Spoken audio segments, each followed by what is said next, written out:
الحمد لله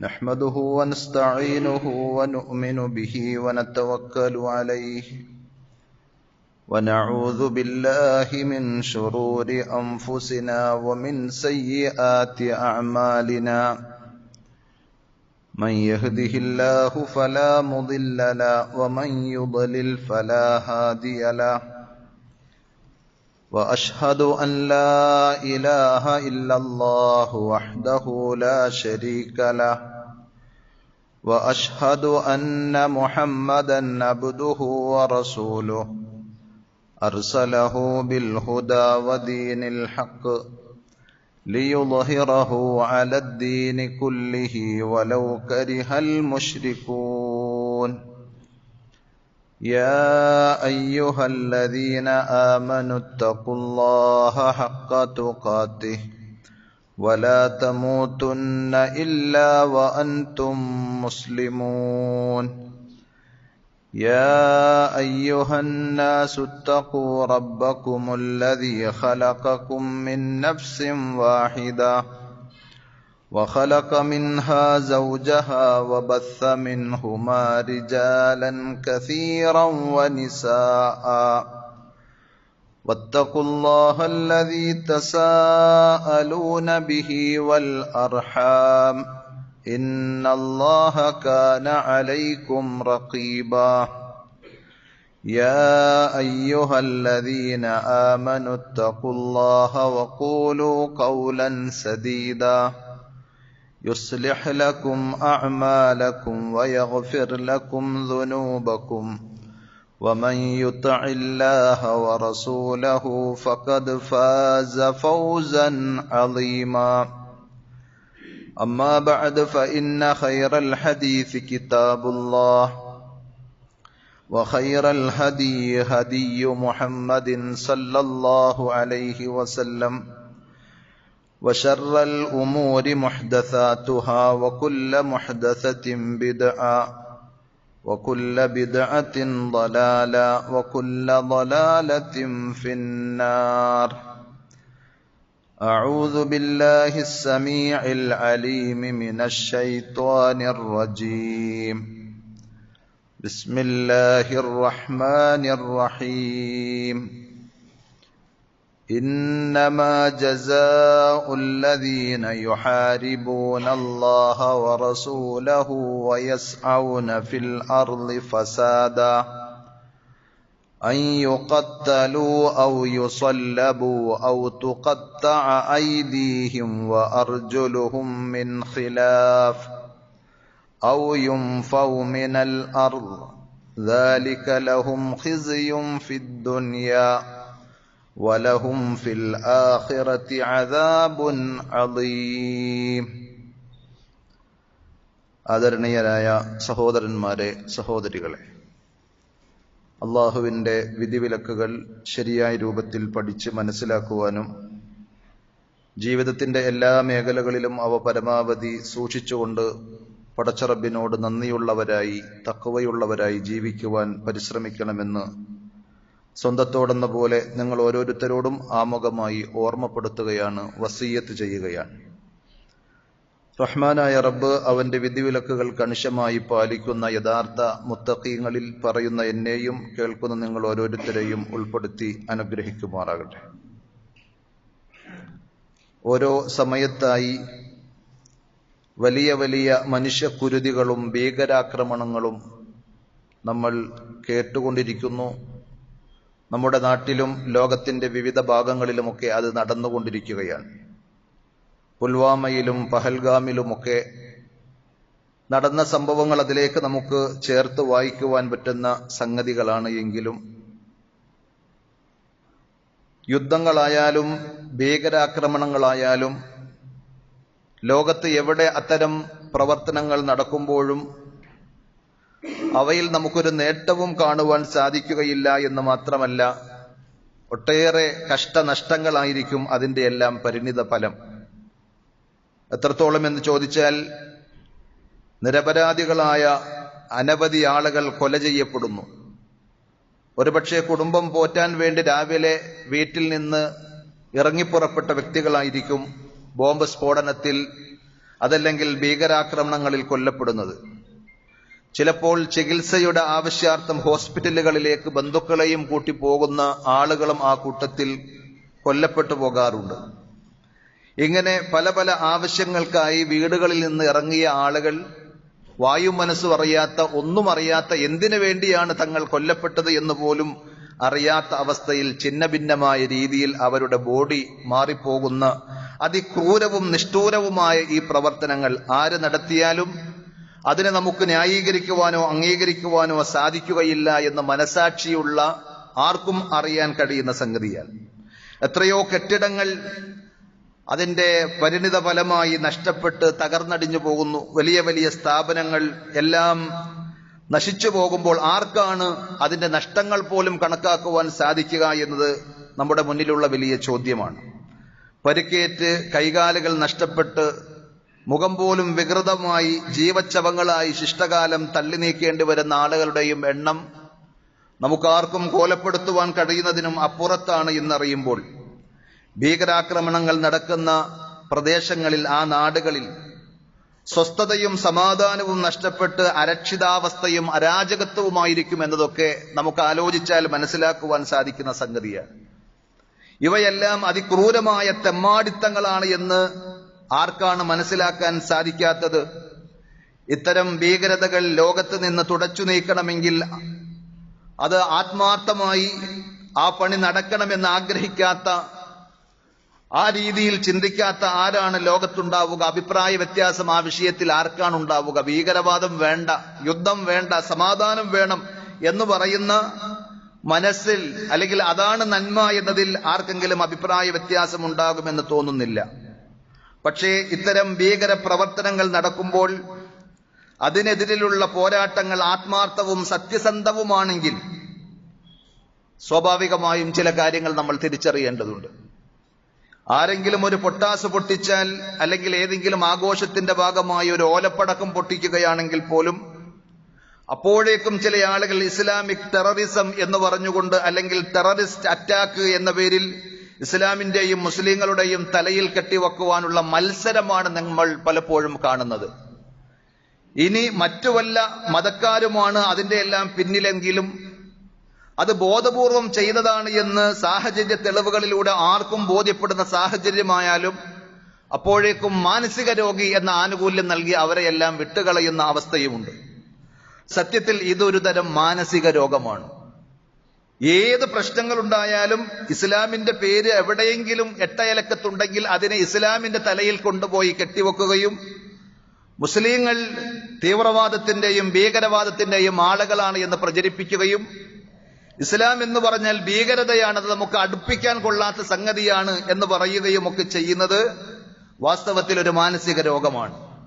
ഇസ്ലാമിനെതിരെ വെറുപ്പ് പ്രചരിപ്പിച്ച് വെടക്കാക്കി അരുക്കാക്കുക എന്ന കുതന്ത്രം അവിടെ നടക്കുന്നു എന്നത് നമ്മൾ തിരിച്ചറിയേണ്ടതുണ്ട്. പലരും അതിൽ കൈകോർക്കുമെന്നത് വസ്തുതയാണ്. കാരണം എന്താണ് എന്ന് ചോദിച്ചാൽ, മദ്യത്തിന്റെയും മയക്കുമരുന്നിന്റെയും വ്യഭിചാരത്തിന്റെയും സെക്സ് മാർക്കറ്റിന്റെയും ഒക്കെ ലോബികൾ, കോസ്മെറ്റിക്സ് വിപണി, ഇതൊക്കെ ലോകത്ത് കോടികളുടെ ബിസിനസ് നടക്കുന്ന വലിയ ബിസിനസ് വ്യവസായ ശൃംഖലകളാണ്, വ്യാപാര ശൃംഖലകളാണ്. ഇസ്ലാമിനെ പഠിച്ച ആളുകൾക്കറിയാം ഇതൊന്നും ഇസ്ലാം സപ്പോർട്ട് ചെയ്യുന്ന സംഗതിയല്ല. ഒരു സ്ത്രീയാണെങ്കിൽ അവളുടെ നഗ്നതകൾ മറച്ച്, പുരുഷനാണെങ്കിൽ മാന്യമായ രീതിയിൽ വസ്ത്രം ധരിച്ച്, മദ്യവും മയക്കുമരുന്നും മനുഷ്യന്റെ ആജന്മ ശത്രുവാണ് എന്ന് പ്രഖ്യാപിച്ച് ഇതിനോടെല്ലാം അകലം പാലിക്കാൻ, അതിനെതിരെ ജാഗ്രത പുലർത്തുന്ന ഒരു മതത്തെയും രീതിശാസ്ത്രത്തെയും ഉൾക്കൊള്ളുവാൻ ഇവിടത്തെ മുതലാളിത്ത കുത്തകകൾക്ക് സാധിക്കുകയില്ല എന്നുള്ളത് കൊണ്ട് തന്നെ ഇസ്ലാമിന്റെ വളർച്ചയ്ക്കും വികാസത്തിനും അതിന്റെ പ്രചാരണങ്ങൾക്കുമെതിരിൽ അവരൊക്കെ ഒരു അവിശുദ്ധ ബാന്ധവത്തിലാണ് എന്നുള്ളത് ചിന്തിക്കുന്ന, മനസ്സിലാക്കുന്ന ആർക്കും അറിയുന്ന ഒരു പകൽ വെളിച്ചം പോലെയുള്ള സത്യമാണ്. സത്യത്തിൽ ഇസ്ലാമിനെ പോലെ മനുഷ്യജീവന് വില കൽപ്പിച്ച മറ്റു വല്ല മതവും മറ്റു വല്ല പ്രത്യയശാസ്ത്രവും ലോകം കണ്ടിട്ടുണ്ടോ? പരിശുദ്ധ ഖുർആൻ ഒന്ന് നമ്മൾ എടുത്ത് വായിച്ചാൽ ആർക്കും മനസ്സിലാകുന്ന രീതിയിൽ അള്ളാഹു വളരെ വ്യക്തമായി നമുക്ക് പഠിപ്പിച്ചു തന്നിട്ടുണ്ട്. മനുഷ്യജീവന് അള്ളാഹു കൽപ്പിച്ച വില എത്രയാണ്, ഇസ്ലാം നൽകുന്ന പരിഗണന എത്രയാണ് എന്നത് നമുക്ക് മനസ്സിലാക്കാൻ 5-ാം അധ്യായം സൂറത്തുൽ മാഇദയിലെ 32-ാമത്തെ ആയത്ത് മാത്രം ഒന്ന് വായിച്ചു നോക്കിയാൽ മതിയാകും. ആദം നബി അലൈഹി സ്വലാത്തു വസ്സലാമയുടെ 2 മക്കളുടെ കൊലപാതകം, ലോകത്ത് ആദ്യമായി നടന്ന മനുഷ്യവധം, ആ ചരിത്രം എടുത്തു പറഞ്ഞതിന് ശേഷം 32-ാമത്തെ ആയത്തിൽ അല്ലാഹു പറഞ്ഞത് മൻ ഖതല നഫ്സൻ ബിഗൈരി നഫ്സിൻ ഔ ഫസാദിൻ ഫിൽ അർദ്, ആരെങ്കിലും നിരപരാധിയായ ഒരു മനുഷ്യനെ കൊന്നുകളഞ്ഞാൽ ന്യായമായ കാരണങ്ങളില്ലാതെ, അഥവാ ഇസ്ലാമിക ഗവൺമെന്റിന്റെ കോടതിയിൽ എത്തിക്കഴിഞ്ഞാൽ ന്യായമായ കാരണങ്ങൾ തെളിഞ്ഞു കഴിഞ്ഞാൽ കുറ്റം ചെയ്ത ആളെ ശിക്ഷിക്കുന്ന വധശിക്ഷ എന്ന് പറയുന്ന ഒരു ഭാഗമുണ്ട്. അതല്ലാതെ അന്യായമായി ആരെയെങ്കിലും കൊന്നുകളഞ്ഞാൽ ഔ ഫസാദിൻ ഫിൽ അർദ്, അല്ലെങ്കിൽ ഭൂമിയിൽ കുഴപ്പമുണ്ടാക്കുവാൻ ആരെങ്കിലും ഇറങ്ങി പുറപ്പെട്ടാൽ ഫകഅന്നമാ ഖതലന്നാസ ജമീഅ, ലോകത്തുള്ള എല്ലാ മനുഷ്യന്മാരെയും കൊന്നുകളഞ്ഞതിന് തുല്യമാണ് അയാൾ ചെയ്തത്. അതുകൊണ്ട് ഒരാളെ അയാൾ കൊന്നിട്ടുള്ളൂ എങ്കിലും അയാൾക്ക് 1 എന്നില്ല, 9 എന്നില്ല, 10 എന്നില്ല. ആരെയും നിരപരാധിയായ ഒരു ജീവൻ ഹനിച്ചു കഴിഞ്ഞാൽ കോടിക്കണക്കിന് ലോകത്തുള്ള മനുഷ്യന്മാരെ എല്ലാവരെയും കൊന്നതിന് തുല്യമാണ് എന്ന് അതിശക്തമായ ഭാഷയിൽ ലോകത്തോട് വിളിച്ചു പറയുന്ന ഏതെങ്കിലും ഒരു പ്രത്യയ ശാസ്ത്രം, ഏതെങ്കിലും ഒരു മതഗ്രന്ഥം ഖുർആനിനെ പോലെ വേറെയുണ്ടോ എന്ന് നമ്മൾ പരിശോധിക്കേണ്ടതുണ്ട്. വമൻ അഹ്യാഹാ ഫകഅന്നമാ അഹ്യന്നാസ ജമീഅ. ഇനി ഒരാളെ ആപത്തിൽ നിന്ന്, അപകടത്തിൽ നിന്ന് രക്ഷപ്പെടുത്തുവാൻ ഒരാൾക്ക് സാധിച്ചാൽ, മരണത്തിന്റെ മുന്നിൽ നിന്ന് അയാളെ രക്ഷപ്പെടുത്തുവാൻ ഒരാൾക്ക് കഴിഞ്ഞാൽ ഫകഅന്നമാ അഹ്യന്നാസ ജമീഅ, കോടിക്കണക്കിന് മനുഷ്യന്മാരെ ജീവിതത്തിലേക്ക് തിരിച്ചു കൊണ്ടുവന്നതിന് തുല്യമാണ് എന്നും പരിശുദ്ധ ഖുർആൻ പറയുന്നു. അഥവാ മനുഷ്യന്റെ ജീവന് ഇസ്ലാം നൽകുന്ന പരിഗണനയാണ്. അവിടെ മുസ്ലിം എന്ന് പ്രത്യേകം പറഞ്ഞില്ല. ചില ആളുകൾ അവിടെയും എന്തെങ്കിലുമൊക്കെ വിമർശിക്കുവാൻ കിട്ടുമോ എന്ന് അന്വേഷിക്കാറുണ്ട്. പക്ഷേ ഖുർആൻ പറഞ്ഞത് മൻ ഖതല നഫ്സൻ, ഏതെങ്കിലും ഒരു മനുഷ്യനെ എന്നാണ്. നഫ്സ് എന്ന് പറഞ്ഞാൽ മുസ്ലിമിന്റേതാകാം, അമുസ്ലിമിന്റേതാകാം, സ്വതന്ത്രന്റേതാകാം, അടിമയുടേതാകാം, ആണിന്റേതാകാം, പെണ്ണിന്റേതാകാം, ആരുടേതാണെങ്കിലും അന്യായമായ കൊലപാതകത്തെ ഖുർആൻ ഇത്ര ശക്തമായി കാണുന്നു. മനുഷ്യന്റെ ജീവനും സ്വത്തിനും അഭിമാനത്തിനുമൊക്കെ സംരക്ഷണം നൽകുക എന്നത് ഭരണകൂടം ഇസ്ലാമിന്റേതാണെങ്കിൽ ഇസ്ലാമിക് ഗവൺമെന്റിന്റെ അടിസ്ഥാന ഉത്തരവാദിത്തങ്ങളിൽ ഒന്നായിട്ടാണ് മതം പഠിപ്പിക്കുന്നത്. അൽ-ളറൂറാത്തുൽ ഖംസ, 5 കാര്യങ്ങൾ ഒരു പൗരന്റെ മൗലികമായ അവകാശമായി ഇസ്ലാം പഠിപ്പിക്കുന്നുണ്ട്. അതുകൊണ്ട് തന്നെ നബി സല്ലല്ലാഹു അലൈഹി വസല്ലമയുടെ ഉപദേശങ്ങൾ നമ്മൾ പരിശോധിച്ചാൽ ഹദീസുകളിൽ കാണുവാൻ സാധിക്കും. പട്ടിയോടും പൂച്ചയോടും വരെ സകലമാന മിണ്ടാപ്രാണികളോടും കാരുണ്യത്തോടുകൂടി വർത്തിക്കാൻ പഠിപ്പിച്ച മതമാണ് ഇസ്ലാം. അർറാഹിമൂന യർഹമുഹുമുർ റഹ്മാൻ, കരുണ കാണിക്കുന്നവരോട് പരമകാരുണ്യകനായ പടച്ചറബ് കരുണ ചെയ്യും എന്ന് പഠിപ്പിച്ച് കാരുണ്യത്തിന്റെ സന്ദേശങ്ങൾ നൽകിയ റസൂലുള്ളാഹി സ്വല്ലല്ലാഹു അലൈഹി വസല്ലം. ഒരു നായക്ക് വെള്ളം കൊടുത്തതിന്റെ പേരിൽ, ദാഹിച്ചു വലഞ്ഞ ഒരു നായ, ആ പട്ടിക്ക് വെള്ളം കൊടുത്തതിന്റെ പേരിൽ ഒരാൾക്ക് സ്വർഗം കിട്ടും എന്ന് നബി സല്ലല്ലാഹു അലൈഹി വസല്ലം പറഞ്ഞപ്പോൾ സ്വഹാബത്ത് ചോദിച്ചു, അഫിൽ ബഹാഇമി അജ്റുൻ, അള്ളാഹുവിന്റെ റസൂല്, ഞങ്ങൾക്ക് മിണ്ടാപ്രാണികളിലും പുണ്യമുണ്ടോ, കൂലിയുണ്ടോ? അവ നബി സല്ലല്ലാഹു അലൈഹി വസല്ലം പറഞ്ഞത് എന്താ? ഫീ കുല്ലി കബ്ദിൻ റത്ബത്തിൻ അജ്റുൻ, പച്ചക്കരളുള്ള അഥവാ ജീവന്റെ തുടിപ്പുള്ള എല്ലാറ്റിലും, അത് പട്ടിയാണെങ്കിലും പൂച്ചയാണെങ്കിലും പോത്താണെങ്കിലും ഏത് ജീവിക്കും. എന്നിട്ടല്ലേ മനുഷ്യൻ അവയോടൊക്കെ കാരുണ്യത്തോടുകൂടി വർത്തിക്കുന്നത് പുണ്യമുള്ള കാര്യമാണ് എന്ന് പഠിപ്പിച്ചതാണ് ഇസ്ലാമിന്റെ സന്ദേശം. അപ്പൊ മനുഷ്യജീവന്റെ സംരക്ഷണത്തിനും സമാധാനത്തിനും ഇസ്ലാം നൽകിയ പാഠങ്ങൾ പരിശോധിച്ചാൽ അതിശക്തമായ നിർദ്ദേശങ്ങൾ ഓരോ ഘട്ടത്തിലും ഇസ്ലാം നൽകിയിട്ടുണ്ട്. ഇസ്ലാം മനുഷ്യനെ അഥവാ മനുഷ്യജീവനെ ആദരിച്ചിട്ടുണ്ട്. ഖുർആൻ പറഞ്ഞു, വലഖദ് കറംനാ ബനി ആദം, ആദമിന്റെ മക്കളെ അഥവാ മനുഷ്യന്മാരെ എല്ലാവരെയും അള്ളാഹു ആദരിച്ചിരിക്കുന്നു എന്നാണ് ഖുർആൻ സൂറത്ത് ഇസ്രാഈലിലൂടെ പഠിപ്പിച്ചത്. അതേപോലെ ഏത് മനുഷ്യന്റെയും ജീവൻ സംരക്ഷിക്കുന്നത് പുണ്യമായി ഖുർആൻ പഠിപ്പിച്ചതാണ് നമ്മൾ നേരത്തെ കേട്ടത്. വമൻ അഹ്യാഹാ ഫകഅന്നമാ അഹ്യന്നാസ ജമീഅ, മരണത്തിലേക്ക് തള്ളിവിടാതെ അയാളെ ജീവിതത്തിലേക്ക് തിരിച്ചു കൊണ്ടുവന്ന ലോകത്തുള്ള എല്ലാവരെയും ജീവിതത്തിലേക്ക് തിരിച്ചു കൊണ്ടുവന്നതിന് തുല്യമാണ് എന്ന് പഠിപ്പിക്കുമ്പോൾ മനുഷ്യജീവന് ഇസ്ലാം വളരെയധികം പ്രാധാന്യം നൽകുന്നുണ്ട്. ആ മാർഗത്തിൽ നമ്മൾ കൈകോർത്ത് പിടിച്ച് ചികിത്സക്കാണ് എങ്കിലും അയാൾക്ക് സംരക്ഷണം ഒരുക്കുന്ന വിഷയത്തിലാണെങ്കിലും അതെല്ലാം വലിയ പുണ്യമായി പഠിപ്പിച്ച മതം മനുഷ്യവധത്തെ, കൊലപാതകത്തെ കബായിറുകളിൽ, വൻപാപങ്ങളിലാണ് നബി സല്ലല്ലാഹു അലൈഹി വസല്ലം എണ്ണിപ്പഠിപ്പിച്ചത്. ഇജ്തനിബു അസ്സബഅൽ മൂബിഖാത്ത്, നാശകാരികളായ എല്ലാ നന്മകളെയും നശിപ്പിച്ചു കളയുന്ന 7 വൻപാപങ്ങൾ നിങ്ങൾ ഒഴിവാക്കണമെന്ന് പറഞ്ഞ് നബി സല്ലല്ലാഹു അലൈഹി വസല്ലം ശിർക്കിനെയും സിഹറിനെയും ഒക്കെ എണ്ണിയ കൂട്ടത്തിൽ മൂന്നാമതായി പറഞ്ഞത് വഖത്തുലുൻ നഫ്സ്, മനുഷ്യരെ കൊല്ലുക എന്ന പണി ഏറ്റവും വലിയ പാപങ്ങളുടെ കൂട്ടത്തിലാണ് റസൂലുള്ളാഹി സല്ലല്ലാഹു അലൈഹി വസല്ലം എണ്ണിയത്. ആത്മാർത്ഥമായി തൗബ ചെയ്ത് പശ്ചാത്തപിച്ച് പടച്ചറബിനോട് പൊറുക്കലിനെ തേടുന്ന ആ ആളുകൾക്കല്ലാതെ പുറത്തു കൊടുക്കാത്ത പാപങ്ങൾ, അതാണ് കബായിറുകളുടെ കൂട്ടത്തിൽ നമുക്ക് കാണുവാൻ സാധിക്കുന്നത്. മാത്രവുമല്ല, ഒരാളെ കൊന്നു കഴിഞ്ഞാൽ ആ കൊന്നയാൾക്ക് കൊലയുണ്ട്, അഥവാ വധശിക്ഷ നടക്കുന്ന രീതിയാണ് ഇസ്ലാമിന്റെ നിയമം. യാ അയ്യുഹല്ലദീന ആമനു കുതിബ അലൈക്കുമുൽ ഖിസാസു ഫിൽ ഖത്ല, കൊലപാതകങ്ങളുടെ വിഷയത്തിൽ തുല്യമായ പ്രതിക്രിയ അഥവാ അയാളെയും കൊന്നുകളയുക എന്നത് അള്ളാഹു നിങ്ങൾക്ക് നിയമമാക്കി നിശ്ചയിച്ചതാണ് എന്ന് ഖുർആൻ പറയുന്നു. എന്നിട്ട് ആ വചനത്തിന്റെ അവസാനത്തിൽ അള്ളാഹ് പറഞ്ഞത് വലക്കും ഫിൽ ഖിസാസി ഹയാത്തുൻ യാ ഉലിൽ അൽബാബ്. അങ്ങനെ ശക്തമായ ശിക്ഷാ നിയമങ്ങൾ നിങ്ങൾ പ്രയോഗവൽക്കരിച്ചാൽ നിങ്ങൾക്ക് ഇവിടെ സ്വസ്ഥമായി സമാധാനത്തോടെ ജീവിക്കാൻ കഴിയുമെന്നതും ഖുർആൻ സൂറത്തുൽ ബഖറയിലെ 178, 179 ആയത്തുകളിൽ പറഞ്ഞു തന്ന സംഗതിയാണ്. ഇന്ന് ലോകത്തുള്ള എല്ലാവർക്കും കണ്ണു തുറന്ന് കാണുവാൻ പറ്റുന്ന രീതിയിൽ ഇസ്ലാമിന്റെ നിയമശാസനകൾ കൃത്യമായി നടപ്പിലാക്കുന്ന ലോകത്തെ ഏതെല്ലാം രാജ്യങ്ങളുണ്ടോ അവിടെയെല്ലാം ഇത്തരത്തിലുള്ള കുറ്റകൃത്യങ്ങളും അനാശാസ്യ പ്രവർത്തനങ്ങളും വളരെ വളരെ തുച്ഛമായിരിക്കും, കുറവായിരിക്കും എന്നത് ലോകത്തെല്ലാവരും അറിയുന്ന അംഗീകരിക്കുന്ന സംഗതിയാണ്.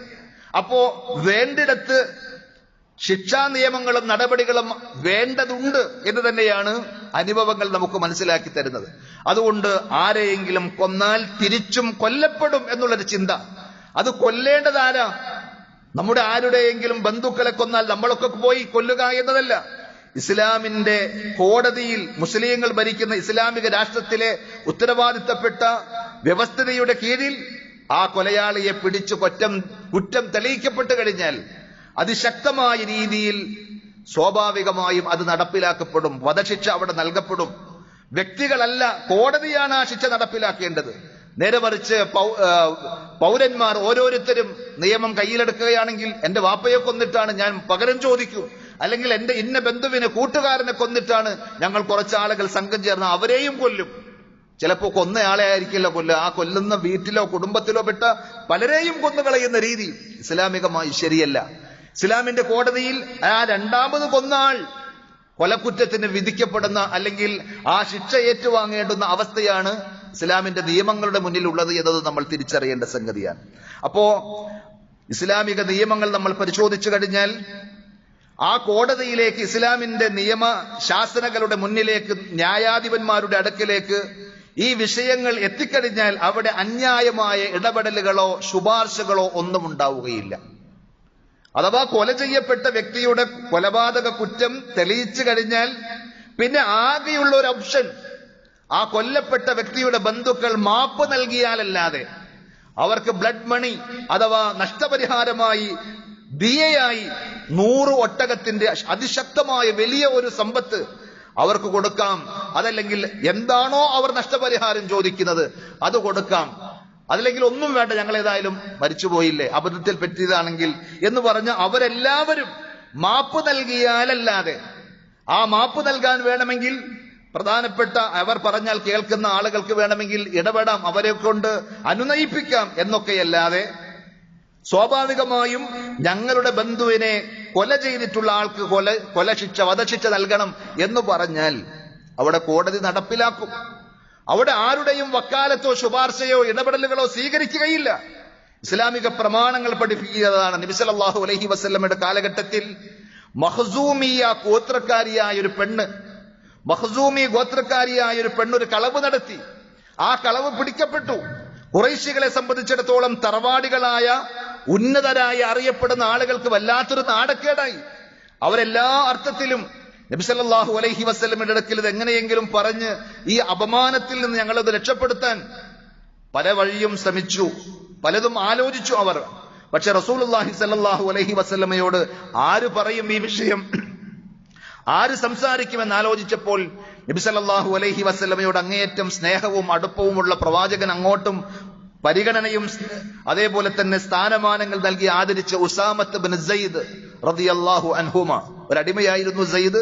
ആ സെയ്ദിന്റെ മകനാണ് ഉസാമ.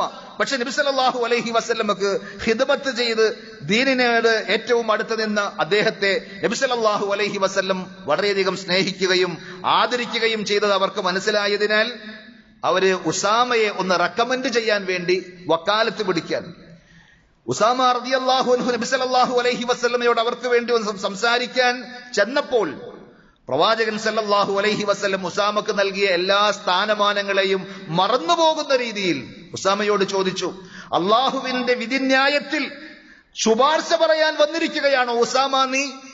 ലൗ അന്ന ഫാത്തിമ ബിൻത് മുഹമ്മദ് സറഖത് ലഖതഅതു യദഹാ.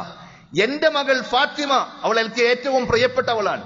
നബി സല്ലല്ലാഹു അലൈഹി വസല്ലം പറഞ്ഞിട്ടുണ്ട്, ഫാത്തിമ എന്റെ കരളിന്റെ കഷ്ണമാണ് എന്ന് പറഞ്ഞിട്ടുണ്ട്. പക്ഷെ ആ ഫാത്തിമയാണ് കളവ് നടത്തിയത് എങ്കിൽ പോലും ഞാൻ അവളുടെ കൈ മുറിക്കുക തന്നെ ചെയ്യും.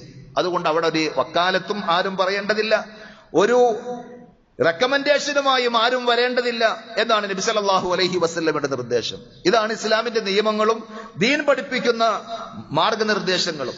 ഇനി ആരെങ്കിലും കൊലപാതകം നടത്തിയാൽ, കൊല പിടിക്കപ്പെടാതിരുന്നാലും ഇവിടെ നിന്ന് രക്ഷപ്പെട്ടാലും അവരുടെ സാമർത്ഥ്യം കൊണ്ട്, അല്ലെങ്കിൽ കോടതിയിൽ വാദിച്ച് ജയിച്ച്, അങ്ങനെ പല ആളുകളുണ്ടല്ലോ വാദിക്കാൻ വേണ്ടി, ഏത് വൃത്തികെട്ട കേസാണെങ്കിലും ഞങ്ങളെ ഏൽപ്പിച്ചാൽ വിജയിപ്പിച്ചു തരും, ഇത്ര ലക്ഷം ഞങ്ങൾക്ക് തന്നാ മതി എന്ന് പറഞ്ഞ് ദുനിയാവിന്റെ പിന്നാലെ പോകുന്ന ആളുകൾ, അവർ മരിച്ചു കഴിഞ്ഞാലും അവർക്കൊരു നല്ല പേര് സമൂഹത്തിൽ ഉണ്ടാവുകയില്ല എന്നത് അടുത്ത കാലത്ത് പോലും നമുക്ക് പല സംഭവങ്ങളും മനസ്സിലാക്കി തരുന്ന സംഗതിയാണ്. ഏതായിരുന്നാലും ഇനി ഇവിടെയെല്ലാം രക്ഷപ്പെട്ടു പോയാൽ തന്നെയും പരിശുദ്ധ ഖുർആൻ പറഞ്ഞത് നരകശിക്ഷ അവർക്ക് ഉറപ്പാണ് എന്നാണ്. വമൻ യഖ്തുൽ മുഅ്മിനൻ മുതഅമ്മിദൻ ഫജസാഉഹു ജഹന്നം ഖാലിദൻ ഫീഹാ. ഒരാൾ ഒരു വിശ്വാസിയെ മനഃപൂർവ്വം കൊന്നുകളഞ്ഞാൽ, ഏതെങ്കിലുമൊക്കെ കാരണങ്ങൾ നിരത്തിക്കൊണ്ട്, ഞങ്ങളുമായി അങ്ങനെ ഒരു ബന്ധമുണ്ടായിരുന്നു, അല്ലെങ്കിൽ ആ ഇടപാടിൽ ഞങ്ങളെ വഞ്ചിച്ചവനാണ്, പറ്റിച്ചവനാണ്, എന്ത് തോന്നിവാസം ചെയ്തവനാണെങ്കിലും അയാളെ കൊല്ലാൻ നമുക്ക് അനുവാദം നൽകിയിട്ടില്ല. ജീവനിട്ട റബ്ബിനല്ലാതെ, ആ പടച്ച റബ്ബ് നിശ്ചയിച്ച മാർഗത്തിലൂടെയല്ലാതെ ജീവൻ ഹനിക്കാൻ നമുക്കാർക്കും അനുവാദമില്ല. അതുകൊണ്ട് മനഃപൂർവ്വം ആരെങ്കിലും ഒരാളെ കൊന്നുകളഞ്ഞാൽ ഫജസാഉഹു ജഹന്നം, ആ കൊലയാളിക്കുള്ള ശിക്ഷ കത്തിയാളെന്ന നരകമായിരിക്കും. ഖാലിദൻ ഫീഹ, അയാൾ അതിൽ നിത്യവാസിയായിരിക്കും, ശാശ്വതമായി നരകത്തിൽ പോകേണ്ടി വരും. വഗളിബല്ലാഹു അലൈഹി, അള്ളാഹു അയാളോട് കോപിച്ചിരിക്കുന്നു, പടച്ചറബിന്റെ ശാപകോപങ്ങൾ അയാൾക്കുണ്ടാകും. വലഅനഹു, അള്ളാഹു ലഅനത്ത് ചെയ്തവനാണ്, ശപിച്ചവനാണ്. വഅഅദ്ദ ലഹു അദാബൻ അളീമ, വലിയ ശിക്ഷ പടച്ചറബ് അയാൾക്ക് വേണ്ടി ഒരുക്കി വെച്ചിട്ടുണ്ട് എന്ന് സൂറത്തുൻ നിസായിലെ 93-ാമത്തെ ആയത്തിൽ നമുക്ക് വായിക്കുവാൻ സാധിക്കും. അതുകൊണ്ട് തന്നെ ഇസ്ലാമിക കോടതിയിൽ, ഇസ്ലാമിക രാജ്യങ്ങളിൽ സന്ദർശിച്ചാൽ അറിയാം, അബദ്ധത്തിൽ നമ്മുടെ കയ്യിൽ നിന്നൊരാൾ കൊല്ലപ്പെട്ടാൽ ആ കൊലപാതകം പോലും കോടതിയിൽ വലിയ കുറ്റമായിട്ടാണ് പരിഗണിക്കപ്പെടുക. അഥവാ നമ്മൾ ഓടിക്കുന്ന വാഹനം നിയമങ്ങൾ തെറ്റിച്ചിട്ടാണെങ്കിൽ, 100 കിലോമീറ്റർ സ്പീഡിൽ പോകേണ്ടുന്ന വാഹനം 120-ൽ ഒന്ന് ഓടിച്ചു, ആ ഭാഗമായിട്ടാണ്, അതിന്റെ കാരണമായിട്ടാണ് ഒരാൾ കൊല്ലപ്പെടുന്നതെങ്കിൽ അത് മനഃപൂർവ്വമുള്ള നരഹത്യയായിട്ട് വരെയും കേസെടുക്കപ്പെടുന്ന സാഹചര്യമാണുള്ളത്. അത്രമാത്രം മനുഷ്യജീവനെ ആദരിച്ച, അംഗീകരിച്ച മതം. അതിന്റെ പേരിൽ കൊല്ലപ്പെടുന്ന ആൾക്കുള്ള ശിക്ഷ ദുനിയാവിലും നാളെ പരലോകത്തിലും എന്തൊക്കെയാണ് എന്ന് കൃത്യമായി വിശദീകരിച്ച മതം. അപ്പൊ സ്വാഭാവികമായും വമൻ യഖ്തുൽ മുഅ്മിനൻ എന്നല്ല പറഞ്ഞത്, വിശ്വാസിയായ ഒരാളെ കൊന്നാൽ അപ്പൊ അവിശ്വാസിയായ ആളുകളുടെ ജീവനൊന്നും ഒരു വിലയില്ല എന്നാണോ? അത് തെറ്റായി മനസ്സിലാക്കുന്ന, ക്ഷീണമുള്ള ഒരു അഗ്നിൻ ചുവട്ടിലും ചോര തന്നെ കൊതുകിന് കൗതുകം എന്ന് പറഞ്ഞതുപോലെ എന്തെങ്കിലും ഉണ്ടെങ്കിൽ അവിടെ ചോര കുടിക്കാനായി നിൽക്കുന്ന ആളുകൾക്ക്, വൃത്തികേടുകളുടെ പിന്നാലെ പോകുന്ന ആളുകൾ, നബി സല്ലല്ലാഹു അലൈഹി വസല്ലം വിശദീകരിച്ച വിശദീകരണം കേൾക്കണം. വിശ്വാസികളായാൽ കുറെ കൂടി ഗൗരവമുണ്ട്, അവിശ്വാസികളായ ആളുകളെ കൊല്ലാമെന്നല്ല. മൻ ഖതല മുആഹദൻ ലം യറഹ് റായിഹത്തൽ ജന്ന, ഇസ്ലാമിക ഭരണകൂടത്തിന് കീഴിൽ സമാധാനത്തോട് ഒരു കരാറിന്റെ അടിസ്ഥാനത്തിൽ നല്ല രീതിയിൽ സന്ധിയിൽ ജീവിക്കുന്ന അമുസ്ലിമായ ഒരാൾ കൊന്നുകളഞ്ഞാൽ ലം യറഹ് റായിഹത്തൽ ജന്ന, സ്വർഗത്തിന്റെ പരിമളം പോലും സുഗന്ധം പോലും അയാൾക്ക് അനുഭവിക്കുവാൻ സാധിക്കുകയില്ല എന്നാണ് മുത്ത റസൂൽ സല്ലല്ലാഹു അലൈഹി വസല്ലം പഠിപ്പിച്ചത്. വ ഇന്ന റീഹഹാ തൂജദു മിൻ മസീറതി 40 ആമ, 40 വർഷം ഒരാൾ ഒരു നല്ല മൃഗത്തിന്റെ വാഹനപ്പുറത്ത് കയറിപ്പോയാൽ എത്ര കണ്ട് ദൂരം സഞ്ചരിക്കുവാൻ സാധിക്കുമോ അത്ര ദൂരത്തേക്ക് ആ സ്വർഗത്തിന്റെ സുഗന്ധം അടിച്ചു വീശുന്നുണ്ടാകും. അതുപോലും നുകരാൻ ആർക്ക് സാധിക്കുകയില്ല? അമുസ്ലിമായ ഒരു മനുഷ്യനെ കൊന്നുകളഞ്ഞ ഒരാൾക്ക് സാധിക്കുകയില്ല. മുസ്ലിമാണ് കൊന്നത്, കൊല്ലപ്പെട്ടത് അമുസ്ലിമാണ്. പക്ഷെ എന്തിന്റെ പേരില? അയാൾക്ക് അനുവാദമില്ലാത്ത ഒരു രീതിയിലാണ് കൊന്നതെങ്കിൽ അമുസ്ലിമിനെ അല്ല, കുഴപ്പമില്ല എന്നല്ല, സ്വർഗത്തിന്റെ പരിമളം പോലും നുകരുവാൻ സാധിക്കുകയില്ല എന്നാണ് നബി സല്ലല്ലാഹു അലൈഹി വസല്ലം പഠിപ്പിച്ചത്. അപ്പൊ ഇത്ര ശക്തമായി പഠിപ്പിച്ച നിയമങ്ങളും നിർദ്ദേശങ്ങളും ഉണ്ടായിരിക്കെ ആ ഇസ്ലാമിന്റെ നിയമശാസനകളെയെല്ലാം ആരെങ്കിലും അവഗണിച്ചുകൊണ്ടോ അതിൽ നിന്നൊക്കെ മാറിപ്പോയിക്കൊണ്ടോ ഏതെങ്കിലും മുസ്ലിം നാമധാരി എന്തെങ്കിലുമൊക്കെ ചെയ്യുമ്പോൾ അത് ഇസ്ലാമിന്റെ തലയിലേക്ക് കെട്ടിവെക്കാൻ ആരും മെനക്കെടേണ്ടതില്ല. ഇസ്ലാമിന്റെ നിയമങ്ങളും ശാസനകളും എന്താണ് എന്ന് പഠിക്കുകയും മനസ്സിലാക്കുകയും ചെയ്താൽ ഇസ്ലാമിക നിയമം ഇവിടെ ഉണ്ടാകണം എന്ന് ആഗ്രഹിക്കുമാരും. കാരണം നാട്ടിൽ സമാധാനവും സ്വസ്ഥതയും വേണമെങ്കിൽ, ജീവനും സ്വത്തിനും സമ്പത്തിനും അഭിമാനത്തിനുമൊക്കെ സംരക്ഷണം വേണമെങ്കിൽ ഇതാണ് വേണ്ടത് എന്ന് തിരിച്ചറിഞ്ഞ ഉന്നതന്മാരായ രാഷ്ട്രനായകന്മാർ നമ്മുടെ ഇന്ത്യയിലടക്കം കഴിഞ്ഞു പോയിട്ടുണ്ട് എന്നത് നാം തിരിച്ചറിയേണ്ട സംഗതിയാണ്. അതുകൊണ്ട് സഹോദരങ്ങളെ, ദീനിയായ കാര്യങ്ങൾ കൃത്യമായി അറിയാനും പഠിക്കുവാനും അത് ജീവിതത്തിലേക്ക് ഉൾക്കൊള്ളുവാനും നമ്മൾ ശ്രമിച്ചാൽ നമുക്ക് ഈ ലോകത്തും നാളെ പരലോകത്തും സമാധാനവും വിജയവും സന്തോഷവും ഒക്കെ ഉണ്ടാകും. അല്ലാഹു സുബ്ഹാനഹു വ തആല എല്ലാ അർത്ഥത്തിലും അവന്റെ റഹ്മത്തും ബറക്കത്തും നൽകി ഇരു ലോകത്തും നമ്മെ അനുഗ്രഹിക്കുമാറാകട്ടെ.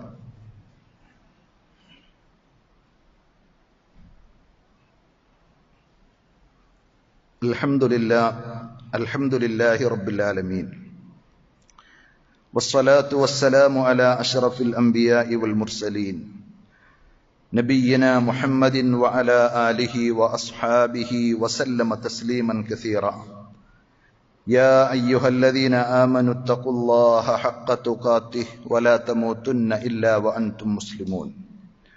സ്നേഹമുള്ള സഹോദരന്മാരെ, സഹോദരികളെ, അള്ളാഹുവിന്റെ നിയമനിർദ്ദേശങ്ങൾ ജീവിതത്തിന്റെ എല്ലാ മേഖലകളിലും പരമാവധി ശ്രദ്ധിക്കണമെന്നൊരിക്കൽ കൂടി ഉണർത്തുകയാണ്. റഹ്മാനായ റബ്ബ് നമുക്കെല്ലാവർക്കും അതിനുള്ള തൗഫീക്ക് നൽകി അനുഗ്രഹിക്കുമാറാകട്ടെ. ഭീകരവാദത്തിന്റെ അടിവേരറുക്കാൻ ആത്മാർത്ഥമായി ഉദ്ദേശിക്കുന്ന ആളുകളാണെങ്കിൽ ചില കാര്യങ്ങൾ നമ്മൾ ശ്രദ്ധിക്കേണ്ടതുണ്ട്. കാരണങ്ങൾ കണ്ടെത്തി ഫലപ്രദമായ ചികിത്സ നൽകുവാൻ സാധിക്കണം. ഏതെങ്കിലുമൊക്കെ യുവാക്കൾ തീവ്രവാദ ആശയങ്ങളിലേക്കും ചിന്തകളിലേക്കും പോകുന്നുവെങ്കിൽ എന്താണ് അതിന്റെ കാരണം എന്ന് മനസ്സിലാക്കണം. നീതി നിഷേധം നാട്ടിൽ നടക്കുന്നുണ്ടോ, അതല്ലെങ്കിൽ അകാരണമായി അവരെ ഉപദ്രവിക്കുകയും ശല്യപ്പെടുത്തുകയും എന്താണ് അതിന്റെ കാരണം എന്ന് പഠിച്ച് മനസ്സിലാക്കി അത് ഫലപ്രദമായി ചികിത്സിക്കുവാൻ തയ്യാറാകണം. കാരണം നീർക്കോലി കടിച്ചാലും അത്താഴം മുടങ്ങും എന്ന് പറഞ്ഞതുപോലെ ആരാണ്, വളരെ ചുരുക്കം ചില ആളുകളല്ലേ ചെയ്യുന്നുള്ളൂ എന്ന് പറഞ്ഞ് നമ്മൾ ലാഘവത്വത്തോടു കൂടി കണ്ണടക്കുകയല്ല ചെയ്യേണ്ടത്. ലോകത്തെ ഗ്രസിച്ച ഏറ്റവും വലിയ അപകടമായി, മാരകമായ രോഗമായി ഭീകരവാദത്തെ കണ്ട് അതിനെ പഠിച്ച് മനസ്സിലാക്കിയിട്ടുള്ള ആളുകൾ അതിനുള്ള റെമഡി, അതിന്റെ പരിഹാരം നിർദ്ദേശിച്ചപ്പോൾ പറഞ്ഞ ഒരു കാര്യമാണത്. അപ്പോ എന്താണ് ഭീകരവാദികൾ ഉണ്ടാകുന്ന കാരണങ്ങൾ എന്നറിഞ്ഞ് ആ കാരണങ്ങൾക്ക് ചികിത്സ നൽകുവാൻ സാധിച്ചാൽ നാട്ടിൽ സമാധാനവും സ്വസ്ഥതയും ഉണ്ടാകും. അതേപോലെ തന്നെ ഭീകരാക്രമണം നടന്നാൽ അതിന്റെ ഉറവിടം കണ്ടെത്തി വേരോടെ പിഴുതെടുക്കുവാൻ നമുക്ക് സാധിക്കണം. പുറമേ കാണുന്ന ഏതാനും ഞാഞ്ഞൂലുകളെ അല്ല പിടിക്കേണ്ടത്. ഓരോന്നിന്റെയും പിന്നിൽ കൃത്യമായ ചരടുകളുണ്ട് എന്ന് മനസ്സിലാക്കി ഒരുപക്ഷെ രാഷ്ട്രീയ ലാഭങ്ങൾക്ക് വേണ്ടി ഇരിക്കുന്ന അധികാര കസേര ഉറപ്പിക്കുവാൻ വേണ്ടി പലപ്പോഴും അതിർത്തിയിൽ ബോംബ് പൊട്ടലുണ്ട്.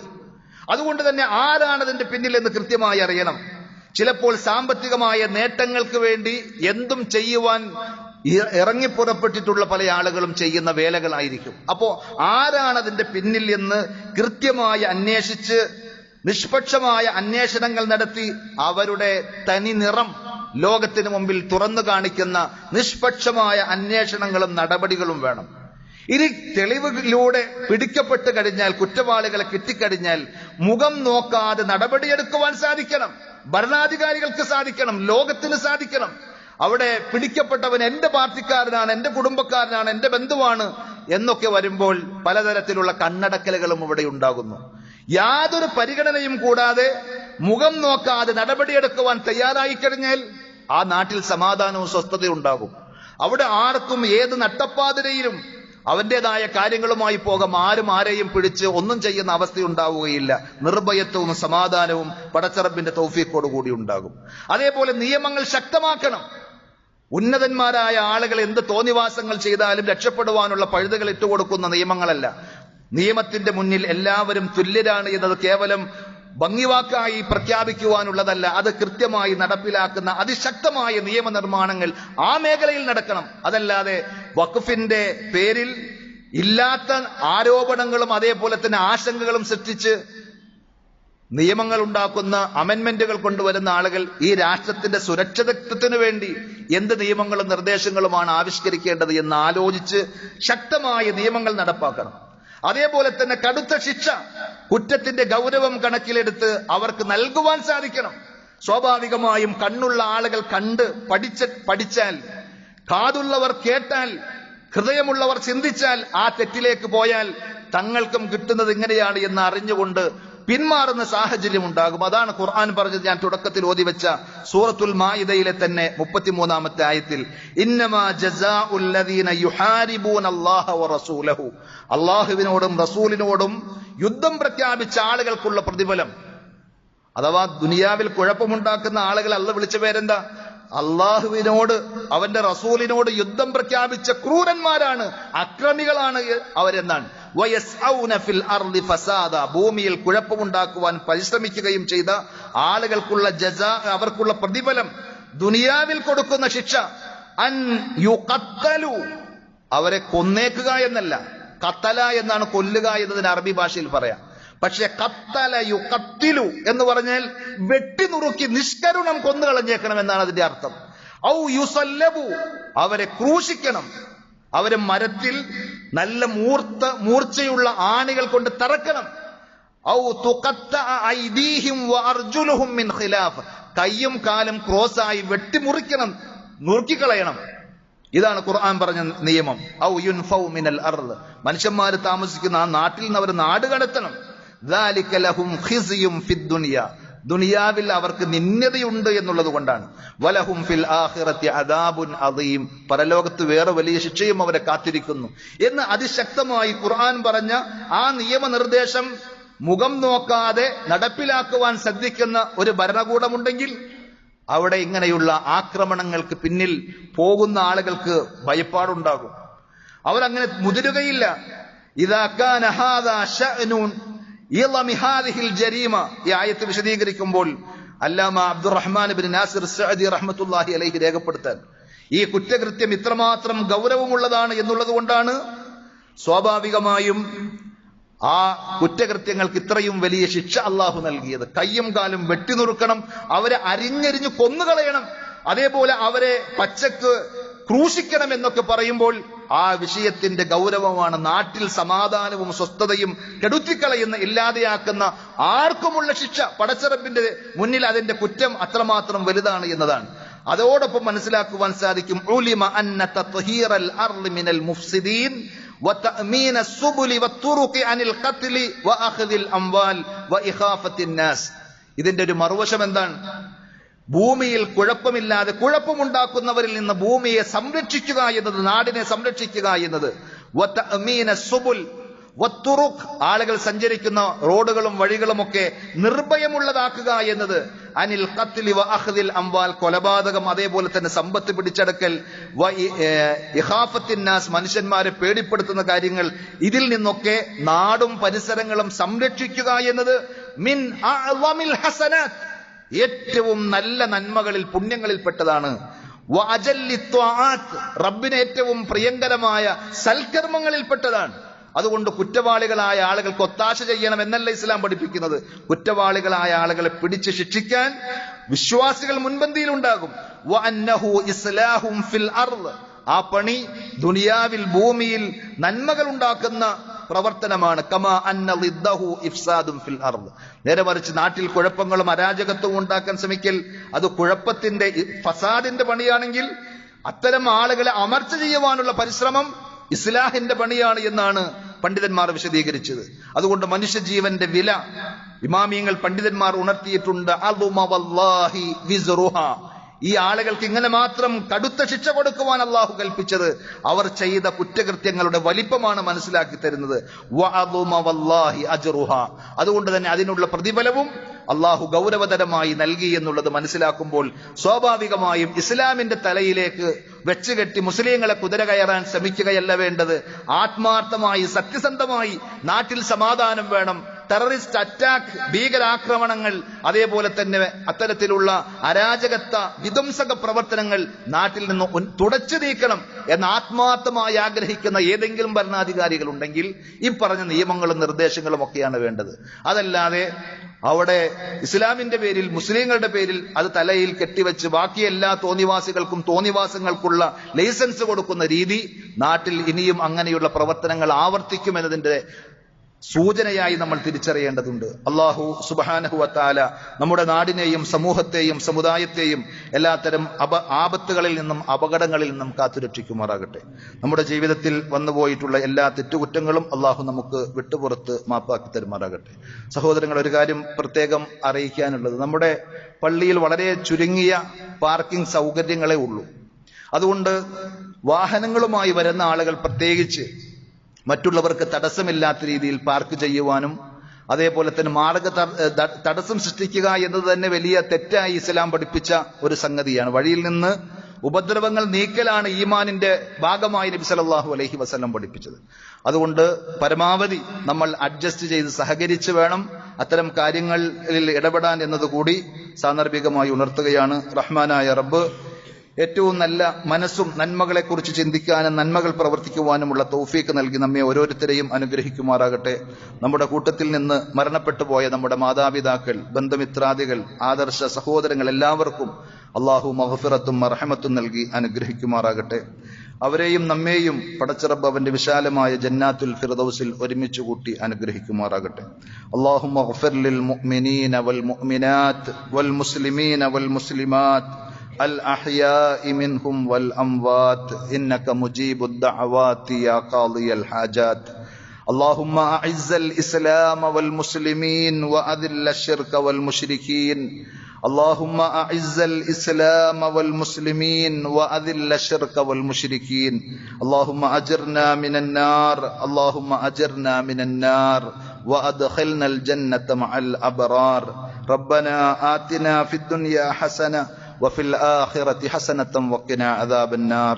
صلى الله على نبينا محمد وعلى آله وأصحابه وسلم والحمد لله رب العالمين.